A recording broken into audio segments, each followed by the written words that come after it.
I'll start with one for both of you. Aaron, what made you just in the moment want to run straight to the locker room after the dunk? And Nikola, looked like you were pretty hesitant about whether he got it off on time. Just what was your confidence that he did make it, and what was going through your head? I thought the game was over, so I was just trying to get off the court.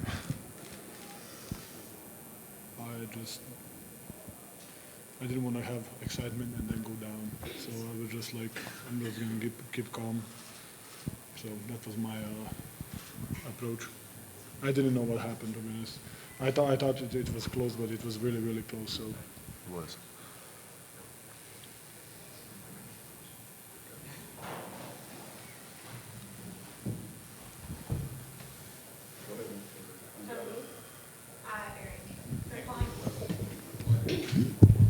They're calling this the first playoff buzzer-beating dunk in NBA history. What does it feel like to make a shot like that? It's a nice pass. yes.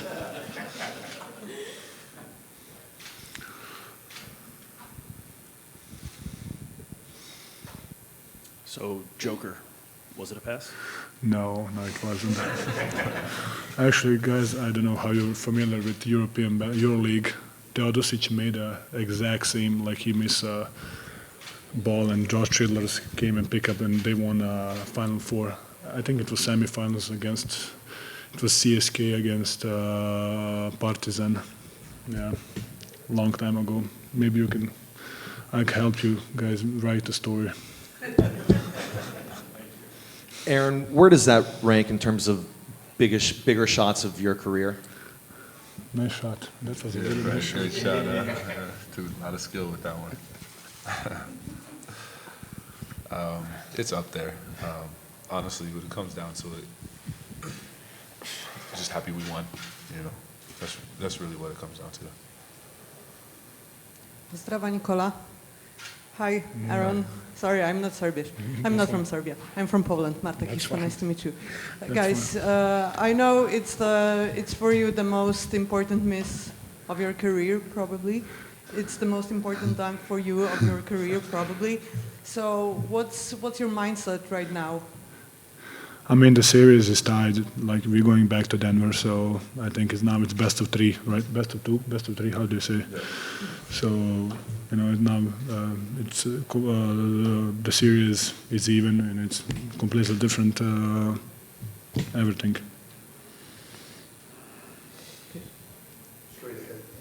Aaron, when did you read that it was going to be an air ball, or were you just up there for a tip, or how did you? Because you guys obviously throw a lot of lobs. I don't know if that helped there.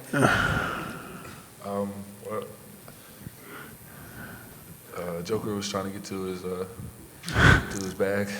He was trying to get to the sophomore shuffle. He's made shots like that before. So I'm just trying to clean up everything on the glass. He shot it with enough time to give us a chance to rebound it. And those are like air balls are really hard to defend against, you know. So I was just in the right place at the right time. Aaron, talk me through what went on at the end of the first half. You seemed to be pretty enthusiastic, agitated when Harden put his hands on Joker. Yeah, I think he was just kind of getting a little bit chippy with CB. I think CB was doing a good job pressuring him. And, you know, I can't let nobody step to my young fella, you know, so I was just running, give him back up. You know, it's what playoff basketball is about. You see these teams every day, or like every other day, playing so many times consecutively. Like, it's bound to get chippy, it's bound to get, like, agitating. Hi, Aaron. Sorry. Hi. First off, Coach was talking about, you know, your selflessness all the way from Orlando and even right now. And obviously you could see the passion translate onto the floor. Can you talk about where those core values, you know, stem from and just like being in the moment? Well, I mean, basketball is a team game, you know. If I wanted to be more selfish or make it about me. I would play tennis or fencing or track which are all great sports, by the way. But I think the beauty horse racing, exactly. But I think the beauty in basketball is being able to come together as a team and accomplish something. So, yeah, we have a selfish team. Yeah. This guy's the best player in the world, and he's selfish, so, or unselfish, excuse me. Unselfish, so, if he can do it, everybody can do it. Nicola, to your left, the fact that, all the starters played 40 minutes in this game, knowing that did you feel like you had to get that lead up to 20 to feel good about the effort that you put out in that third quarter?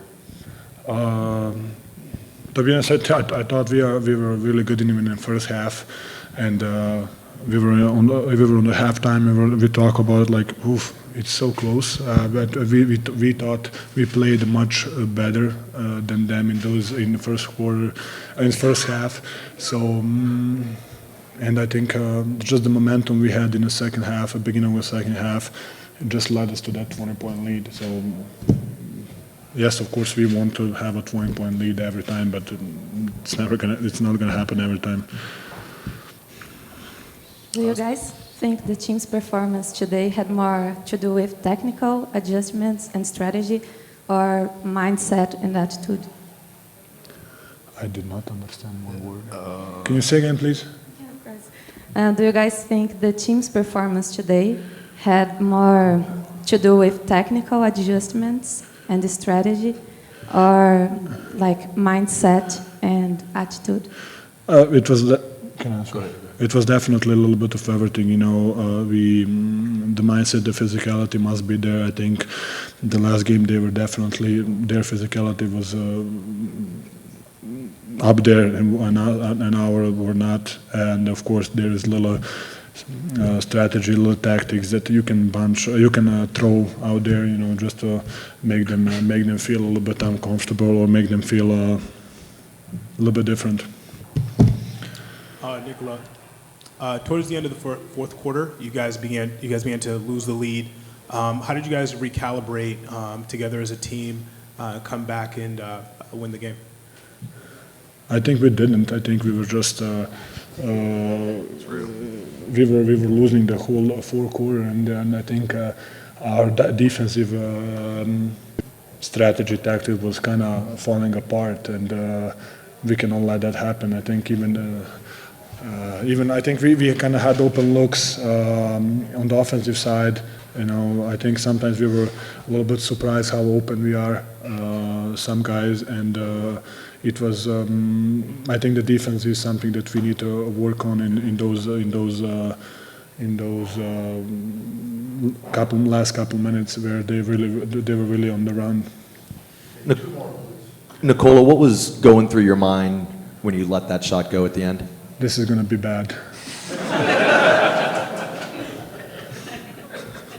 I mean, to be honest, I didn't want to give them enough time to shoot the ball. So in my mind, I was just wanted to wait last second and just jack it. So, but I did a couple dribbles, and that was a mistake. The last play of the game was obviously not a pass, but it was an example of the connection that you two have on the floor. How do you think? No.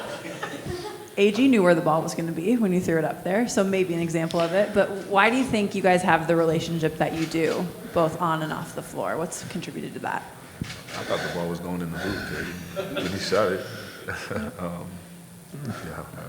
I think it's just experience, learning to play with each other, respect each other's space, respect. So it's just chemistry that didn't happen right away. You just work on it, and then sometimes stuff like this happens just because it's natural spot where you be, or the natural maybe the bounce how the ball is gonna bounce off the rim. So it's just lucky, but sometimes it's not lucky, and today was definitely lucky. Thank you guys, pleasure like always.